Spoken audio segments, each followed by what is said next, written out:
this next interview will look into the CANEX Literary Webinar. Scheduled to take place on Thursday, the webinar promises thought-provoking and engaging conversations on the book publishing value chain in Africa, including legal, accounting and creative writing resources. To share more on the webinar, we're joined virtually by the Project Director for CANEX, Lara Utian. Lara, a very good morning. Thank you so much for joining us. Welcome. Morning. Thank you. It's good to be here. Now, share a bit more on the webinar and how you hope to inspire growth in Africa's publishing industries. So I'll take it just a step back and tell you what CANEX is. It's the Creative Africa Nexus, which is actually a project of the African Export-Import Bank, which is the development finance bank, trade investment bank of the African Union of the 52 member states.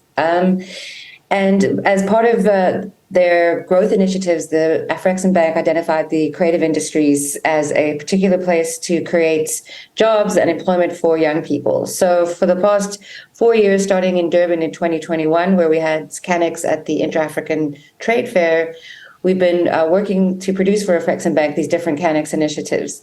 And these are across all the different creative industries, so film, music, fashion, arts and crafts, and literature.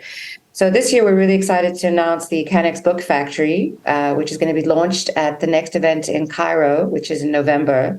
And as a build-up to that launch of the Book Factory is this webinar.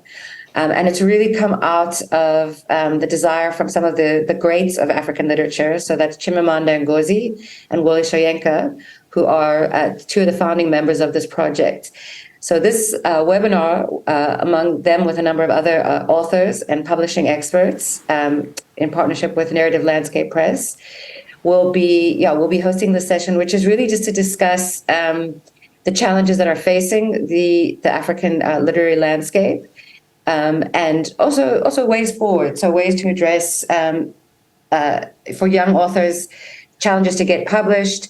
Distribution on the continent and beyond is obviously a huge issue of books. Also the impact of things such as ebooks on publishing and the opportunities that's creating as well. But obviously there's still a place for manufactured books. And one of the big issues that we look at within CANEX across all the discussions is this idea of a value chain. So what you often find within the continent, whether it's books or music or fashion, that the IP and the rights are held outside of the continent, so the profit goes outside of the continent. And similarly, we don't have the full value chain. So the book might be written by an African author, but the publisher is out of Africa, and where the books are being manufactured is out of the continent. So it's always about looking at these things holistically from a policy level to creating an enabling environment, from policy to business, down to the individual creative. So the Book Factory is really going to be looking at that, and this webinar is an introduction to that. I mean, what are some of the current issues encountered within the African literary sector? I mean, you touched on the most pertinent, which is the publishing or access to some of these publishers by African authors. Yeah, I mean, I think it goes to publishing and distribution. I mean, as with anything these days, you can self-publish, as you could write a song in your bedroom and just release it on Spotify. Yeah. But for self-publishing, even if you do release something again on Amazon or any of these self-publishing sites, it's not the same. It hasn't reached that kind of critical mass where if you just put it on Spotify, a song, you can become a star overnight. It's not the same in self-publishing.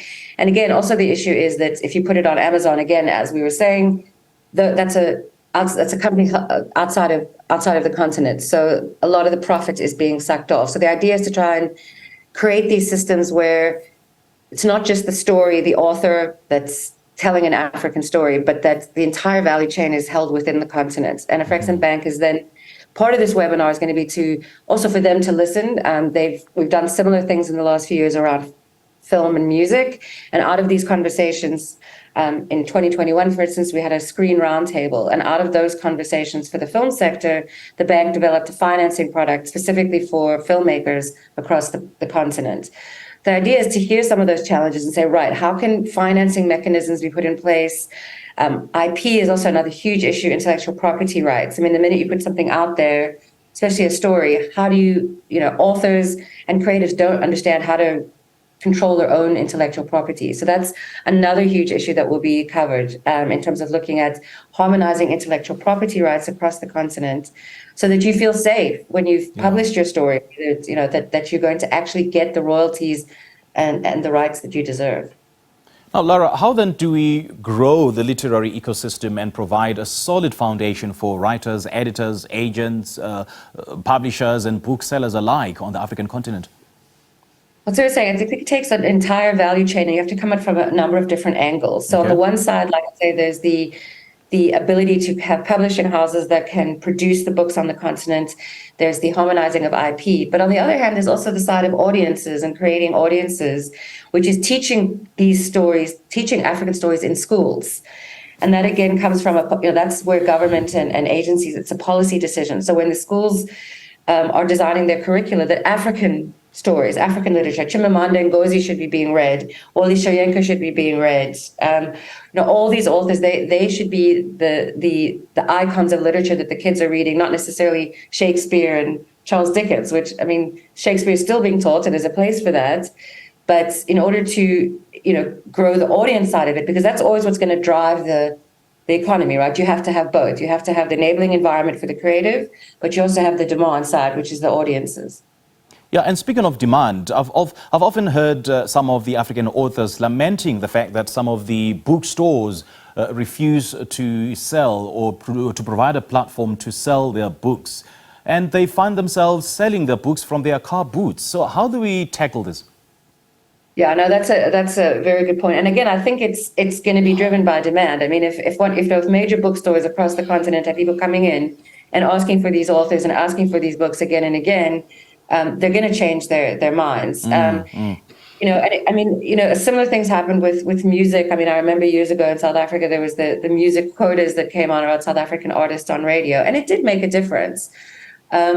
Books, obviously, it's trickier, but I do think that, like I say, it's got to come from all sides. You've got to grow the audiences, and once the demand is there, I think that the retail sections, they're all about profit. So if they see they're going to make money, they'll start stocking these. And again, also, if for instance a school is saying that all these kids have to read these books, they're all going to have to get those books somehow. They're going to have to buy them.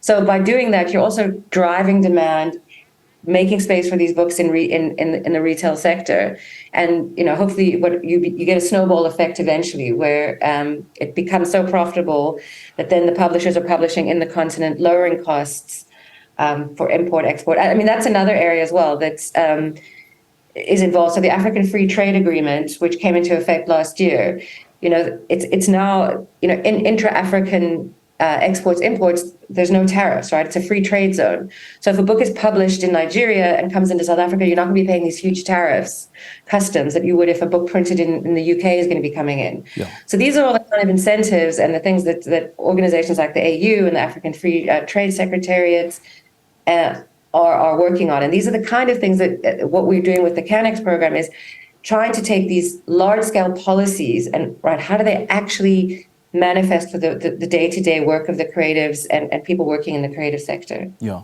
All right. How do you take part at this webinar? So you can go to the Facebook page for CANEX, which is Creative Africa Nexus. And there's a post there, there's links where you can register for free. And it's going to be taking place on the 31st, Thursday afternoon, sorry. Okay. At 2 p.m. South African time, 3 p.m. West Africa time. And there will be a chance, like I say, to engage with some of these literary greats.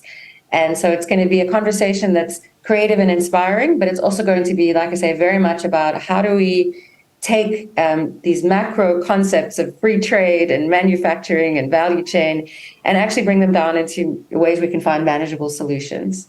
All right, Lara, great chatting to you. All the best in this webinar. We do appreciate your time. Great, thank you. Bye-bye. Thank you. The Creative Africa Nexus will bring together some of Africa's most celebrated and revered authors, thought leaders, and industry experts.